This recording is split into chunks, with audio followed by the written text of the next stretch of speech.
Et on va parler, on a Il y a des commencé calis un peu à à faire parler. les courses, hein. On peut obligé de porter aussi. Ouais, mais Donc, quasi le mytho, pour c'est pousser, le c'est... 2. Le mytho, c'est le 2. C'était le 2. Le D'accord. roi du trash talk. Vous avez l'art de provoquer des adversaires, donc à la fois pour le fun, pour faire monter l'intérêt du combat, et puis peut-être pour, même sûrement, pour rentrer dans la tête de votre adversaire. Nabil, c'est moi. Bah oui, question peut-être sur. Moi déjà, c'est comme ça que je te tutoie, c'est comme ça que je t'ai découvert, honnêtement. C'est dans ta voiture quand tu faisais des lives. Moi, je regardais l'UFC, mais je ne m'intéressais pas trop à la scène française, ou très moyennement. Ensuite, je me suis renseigné. Et bon, moi, tu me faisais marrer, hein, je te dis clairement les choses. Et Nabil a beaucoup d'humour. Il me fait marrer. Et puis, je me dis, attends, mais il me fait marrer. Mais en fait, après, quand j'ai vu ta carrière, et Hervé l'avait un petit peu abordé, quand tu vas gagner aux Pays-Bas, là, dans une salle comble, là, ça, c'est incroyable. Je crois que tu avais 24 ans, non 24 ans. Ouais, d'ailleurs, tu n'avais pas de problème de poids à ce moment-là, 24 ans. Ça commençait. Et je pense que ce qui fait ton succès, c'est aussi ce que tu dis de notre époque, entre guillemets. Et le trash talk et utiliser les réseaux sociaux, c'est ton truc. Est-ce que tu peux nous raconter est-ce que tu as perçu que ça allait te permettre, quelque part, au-delà même de ce que tu réussissais dans tes combats, ça allait te propulser beaucoup plus haut, beaucoup plus fort, finalement, que les coups qui marquaient le plus. Parfois, ça pouvait être je boxe avec les mots et sur les réseaux sociaux. En fait, Si c'est trop long, tu me le dis. Non, il faut savoir que c'est vrai que quand j'ai commencé les sports de combat, j'avais quand même ce trait de ma personnalité qui était très taquin. Ça peut aller d'une partie de Uno avec un ami à une partie de PlayStation où je dis je vais te battre, je suis meilleur que toi, je vais gagner, tu vas voir, attends on fait la revanche. Et j'ai toujours été comme ça. Et pour moi le sport c'était exactement la même chose. Pour moi c'est comment dire, certes c'est un combat, il y a le mot combat, mais c'est quand même de l'amusement. Je m'amuse en fait, je prends vraiment plaisir à faire ça. Et depuis tout petit, depuis que j'ai commencé ma carrière, j'ai toujours eu cette phrase qui est je suis le meilleur alors que le meilleur gagne. J'ai toujours eu cette phrase. Et elle me suit, elle me colle à la peau d'ailleurs. Et du coup les gens, ça faisait rire les gens. Quand je parlais, je taquinais mes adversaires, je disais oh, je vais le mettre KO, je vais le battre, je suis le meilleur, etc. Les gens riaient. Et je me disais tiens, ça amuse. Il y a quelque chose, ça amuse les gens. Et au fur et à mesure, au fil du temps, j'ai vu que ça énervait mes adversaires. Et souvent, je gagnais mes combats. Pourquoi ? Parce que les adversaires arrivaient énervés, ça les faisait sortir de leur gond et ils étaient déstabilisés, ils n'arrivaient plus à performer en fait. Finalement, je me suis dit, il y a quelque chose à faire. Et surtout, il faut savoir que moi, je n'ai pas eu de coach. Toute ma carrière, je n'ai pas eu de coach. J'ai toujours voyagé pour essayer d'aller prendre le savoir de tel ou tel coach aux quatre coins du monde. Je n'ai pas eu de manager non plus à l'époque, dans mes débuts. Et ce qui faisait qu'on m'appelait pour combattre, c'était mon personnage. Les gens se disaient, mais c'est qui ce mec qui fait parler, qui défraie la chronique, qui fait en sorte qu'à l'époque c'était Facebook, c'est pour vous dire. Ça existe encore. Hein. Pour les personnes âgées, comme nous. Facebook. À cette époque, les gens, ça suscitait beaucoup d'effervescence sur les réseaux sociaux. Oui, mais c'est qui ? Mais il n'a rien fait. Pourquoi il dit que c'est le meilleur ? Il dit qu'il bat un tel alors qu'il n'a rien fait. Il est inconnu au bataillon. Et c'était vrai. Et c'est ça qui faisait qu'on m'appelait pour combattre, à gauche, à droite. Il y a une question d'un téléspectateur, je pense qu'on continue de parler de ça, pardon, parce que voilà, ça réagit. Mais il y en a beaucoup qui pensent que tu gagnes tes combats plutôt sur l'aspect psychologique que sur l'aspect physique. Est-ce que tu serais capable de préparer un match sans trash talking ? C'est Kafka qui pose la question.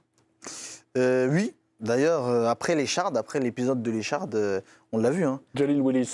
J'ai décidé de bouder. J'ai dit, c'est comme ça. Vous voulez me faire perdre. Vous voulez être injuste avec moi. Eh bien, moi qui suis le visage du MMA français, la grande star du MMA français, sans moi, il n'y a pas de MMA en France, eh bien, vous allez voir, je fais plus de divertissement. Moi, sur le trash talking, j'ai une question. Je voudrais poser à Hervé, qui connaît bien et qui est un passionné de sport de combat depuis une vingtaine d'années. Ouais. Est-ce que tu penses que ça rentre dans le crâne de l'adversaire? Oui, ça peut rentrer. C'est toi, Cédric, tu vas me dire oui, mais je voulais avoir l'avis de... Ça peut rentrer, mais bizarrement, toi, ton trash talking, c'est pas un trash talking, tu vois, à l'américaine, ultra violent. C'est pas trash du tout, en fait. Exactement. Ce que j'allais dire, c'est même pas du trash talking. C'est une sorte d'amusement, de fun. Toi, t'es là pour un peu irriter. Le chambrage, un peu. C'est ça. Un peu chambrage. Parce que la manière dont il est, quand tu t'es comporté avec Baki, avec tous les autres, c'est un côté un peu sympa. C'est pas le type qui arrive, c'est pas Mike Tyson à l'époque, je vais bouffer tes enfants et qui te regarde. Excusez-moi, on a une photo juste avant le combat contre Jordan Zebo. Ah oui, là, une photo. Voilà, on vous voit. Parce qu'après, on pouvait pas. Donc vous arrivez, c'est toujours, vous avez vu ce que c'est, les sports de combat, il y a les gladiateurs rentrent, les combatteurs rentrent, et vous arrivez avec un matelas. Bonne nuit. Et là, franchement, oui, mais avec la balance de la justice aussi. Ça équilibre. Là, rétrospectivement, est-ce que vous avez senti que le gars, avant le combat, il était un peu... Là, en l'occurrence, où là, vous êtes dans votre personnage et puis vous marrez, quoi, en fait. Là, en l'occurrence, Jordan, c'était vraiment le bon client. C'est-à-dire que lui, je l'ai déstabilisé du début jusqu'à la fin. Vous le sentiez, Et ça? on le voit que c'est un gentil, c'est pas un méchant. Il est là pour faire son petit combat, rentrer chez lui, que le meilleur gagne, Pierre de Coubertin. Non, moi c'est pas du tout mon état d'esprit. Et lui, quand j'arrive et je lui dis en face à face, comme ça, nez à nez, je lui dis, mais Jordan, je vais te mettre KO, c'est ça que tu sais pas. Moi, je frappe très très fort, Jordan. Est-ce que tu as déjà pris un KO? Et qui me répond, oui. Et moi, je lui dis, mais pas moi. C'est là où je me dis, le pauvre, en fait. Mais moi, c'est vraiment que dans la, comment dire, je veux dire, dans la gentillesse.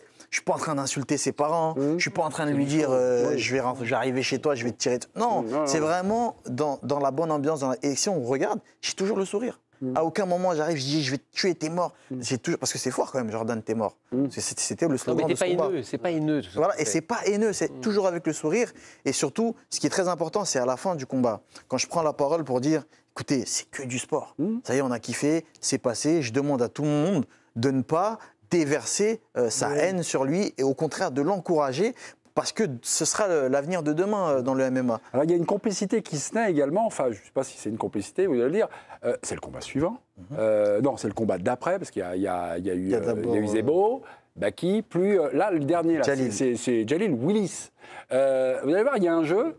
Vous dites le nom, et le public vous répond. Juste la petite séquence, là, regardez.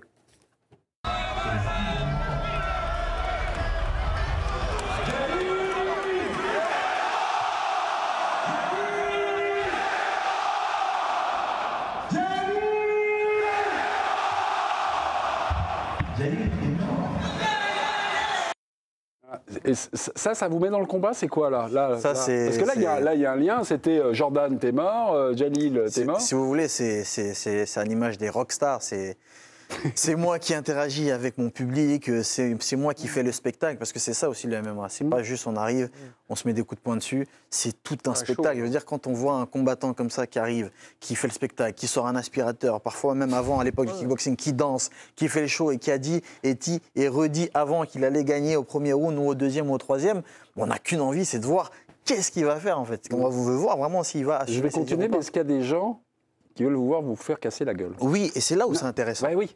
C'est là où c'est intéressant, c'est qu'il y a des supporters, il y a des gens qui supportent Baki, forcément. Il y a des supporters, on ne va pas citer de nom, ici, autour de la table. Il m'a appelé Baki, j'ai 2 places là déjà, et j'ai même la date. Il y a des gens qui supportent Baki, il y a des gens qui supportent mes adversaires aussi.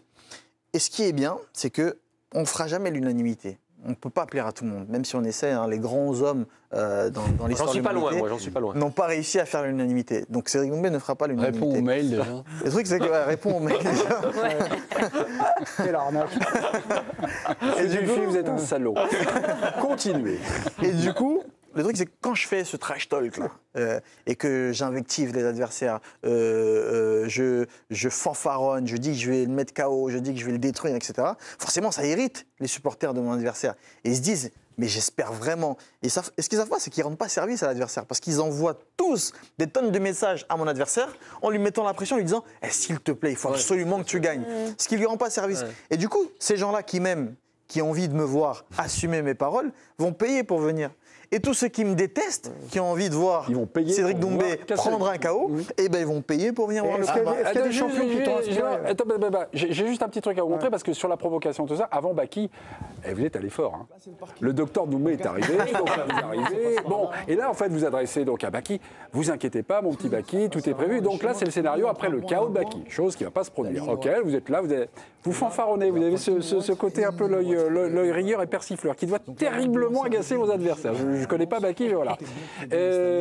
Donc il y a eu ça, voilà, et tout ça. Vous vouliez à l'origine, et ça va arriver avec l'ambulance, là, voilà, avec Bonne Nuit Baki, vraiment. Et à l'origine, j'ai appris qu'il va y avoir Eric et Ramzi, Jamel, qui devaient vous accompagner le jour du combat. Et ils étaient dans la salle, c'est pas fait. Alors racontez-nous pourquoi. Ça, c'est pas fait, c'est vraiment un concours de circonstances. Ramzi, je crois qu'il était présent. Ouais. Jamel était présent et Eric était absent. Un des 3 était absent. Et en fait, quand j'appelle Jamel, je lui dis, écoute là, j'ai prévu une chambre à l'hôpital, à Saint-Pétrière. Il y a une chambre qui attend Baki. J'ai tout prévu, les médecins sont prêts. Il y a l'ambulance qui est là pour qu'on puisse le transporter au plus vite, parce qu'une fois qu'il prend le KO, chaque minute est comptée. Donc il y a l'ambulance qui est prête. Je dis là, pour mon entrée, il me faut les deux protagonistes de chez H.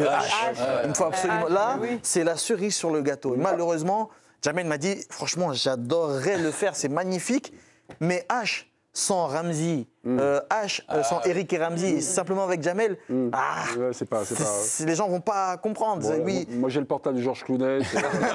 Ce sera pour le prochain, ce sera mieux le Dr Ross.